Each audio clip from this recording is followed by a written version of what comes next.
Hello जी, मेरा नाम है आयुष और ये मेरा फ्रेंड, इसका नाम है कुकू।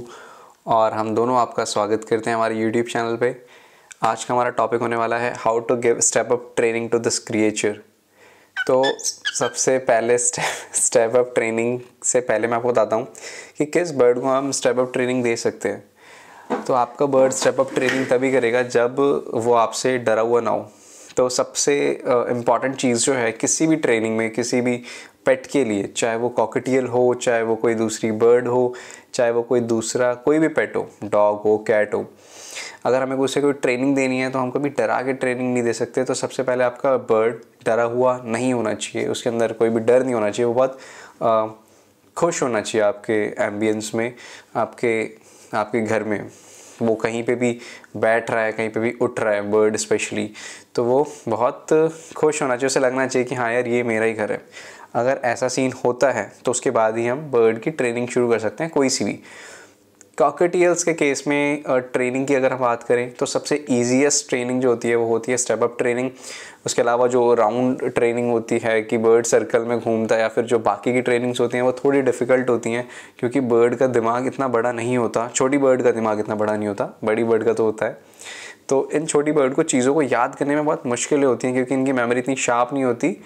तो हम बहुत छोटी छोटी चीज़ें ही इन्हें ट्रेनिंग में दे सकते हैं। तो अगर हम स्टेप अप ट्रेनिंग की बात करें तो कभी भी हमें स्टेप अप ट्रेनिंग देनी है तो जैसे सपोज़ हम बर्ड को केज से निकाल रहे हैं, तो हमें अपने हैंड की एक्टिविटी बहुत ज़्यादा रखनी चाहिए, ताकि बर्ड यूज टू हो हाथों से। एकदम से वो हाथ को देख के डरे नहीं, क्योंकि जब बर्ड वाइल्ड में होते हैं तो हर कोई इन्हें मारने की कोशिश करता है। मतलब जो इनका एक सर्कल होता है उसमें बर्ड जिस कैटेगरी में लाई करते हैं, वहाँ पे bird they are not attackers, इनके ऊपर अटैक होते हैं। तो ये उस मेंटालिटी की होती है कि अगर हम इनके ऊपर, इनके पीछे जाएंगे या फिर इन्हें पकड़ने की कोशिश करेंगे तो ये डर जाते हैं। तो हमें सबसे पहले इनके साथ इतना यूज टू होना चाहिए, मतलब इन्हें हमारे हाथों से इतना यूज टू होना चाहिए कि डरे नहीं, कि अगर हम हाथ आगे ला रहे हैं ऐसा ना लगे कि अटैक के लिए आ रहे हैं। इन्हें पता हो कि हाँ यार, ये तो फ्रेंड है, ये कुछ नहीं करेगा।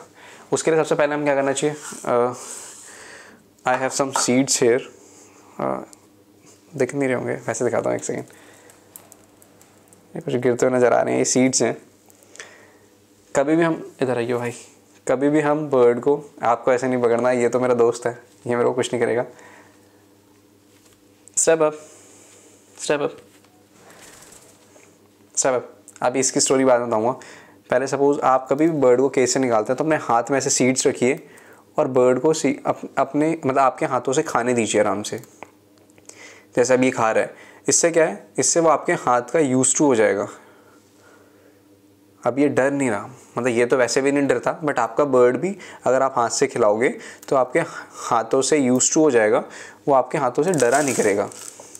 सबसे पहले हाथ का डर हटाना है। फिर सपोज़ आपके पास ऐसे आ गया, फिर आपको कैसे करना है, ये पर्च है, ये मैं नीम की लकड़ी का, कभी कभी फोकस नहीं भी लेता, तो ये मैं नीम की लकड़ी यूज़ कर रहा हूँ। हमें कैसे स्टेप अप करना चाहिए, सपोज़ एक बार हाथ में आया, फिर स्टेप अप, स्टेप अप, फिर आगे स्टेप अप,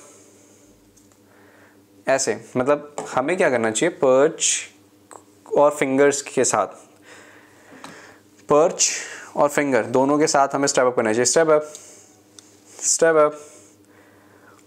और मैं यहाँ पे जो पर्च यूज़ कर रहा हूँ, ये एक नीम की लकड़ी है, बेसिक सी सिंपल सी लकड़ी है।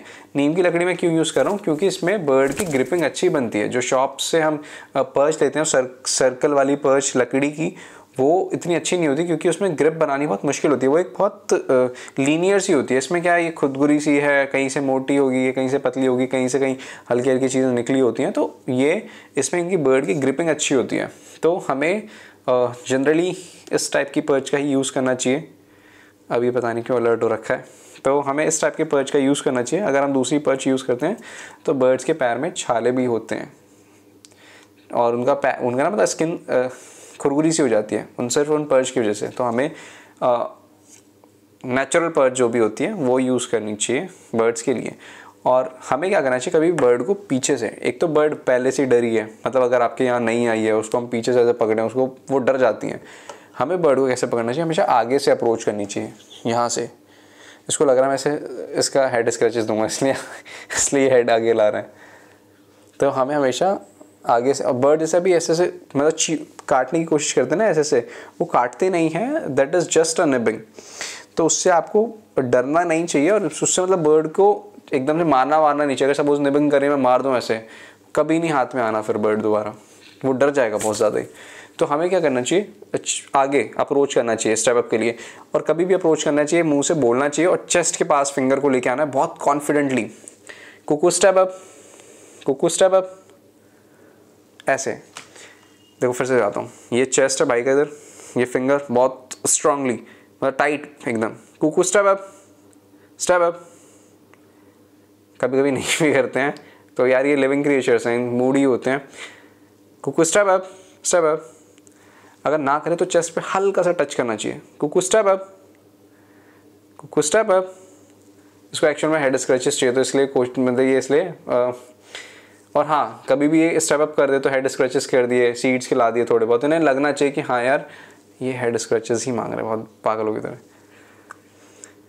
तो हाँ, अगर बर्ड स्टेप अप कर रहा है तो हमें उसको सीड्स उस टाइम पे खिला देनी चाहिए, या फिर कोई भी ऐसी ट्रीट देनी चाहिए कि बर्ड को लगे कि हाँ यार मैंने कुछ अच्छा किया है तभी मुझे चीज़ मिली है। तो इस चीज़ का हमेशा से ध्यान रखें। उसके बाद या धीरे धीरे टाइम के साथ ही बॉन्ड बनेगा। जब बॉन्ड अच्छा हो जाएगा तो फॉर श्योर बर्ड आपकी बात सुनेगी यार, मतलब स्टेप अप भी करेगी, आपके पास उड़ के भी आएगी। ये तो इसके साथ तो इतना अच्छा बॉन्ड है कि अगर मैं कहीं पे भी होता है, मतलब उड़ के कहीं पे भी चला जाएगा। अगर मैं कहीं बाहर जा रहा हूँ रूम से तो उड़ता हुआ पीछे पीछे आएगा। तो इसके बारे में बताऊँगा ये कैसे होता है। पहली चीज़ तो मतलब यही है कि मेन है कि आप बहुत ज़्यादा आपको टाइम देना होता है अपने पेट को। अगर इसको बहुत ज़्यादा टाइम देंगे, किसी भी बर्ड को बहुत ज़्यादा टाइम देंगे तो वो काफ़ी चीज़ें सीखता है। स्टेप अप के केस में वही है, चेस्ट के पास लाओ टाइटली एकदम और स्टेप अप बोलो। जैसे ही वो बर्ड उठता है दूसरा हाथ लाओ, ऐसे ऐसे स्टेप अप करते रहो। फिर थोड़ी देर बाद उसको हेड स्क्रैचेस दे दिए, थोड़े बहुत सीड्स दे दिए। तो इस तरीके से बर्ड को स्टेप अप की ट्रेनिंग देते हैं।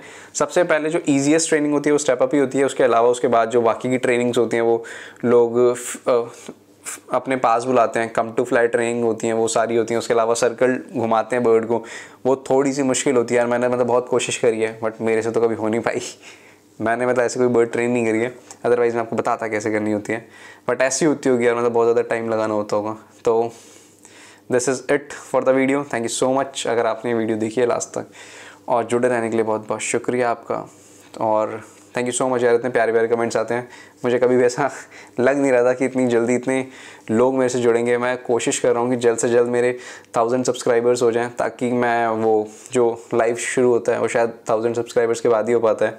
तो मैं लाइव में आना शुरू करूँगा, क्योंकि मेजॉरिटी ऑफ दी लोग जो जुड़े हैं मैं उन्हें नहीं जानता, और फिर भी एक ऐसा फील होता है कनेक्शन सा, वो अभी से हो रहा है। तो मैं चाहता हूँ कि हम लाइव स्ट्रीमिंग भी किया करें शाम के टाइम या रात के टाइम, जब भी टाइम मिलेगा। कोई टाइम फिक्स करेंगे, थोड़ी देर के लिए किया करेंगे बट लाइव स्ट्रीमिंग किया करेंगे। फुल ऑन बातें, फुल ऑन मौज मस्ती करेंगे।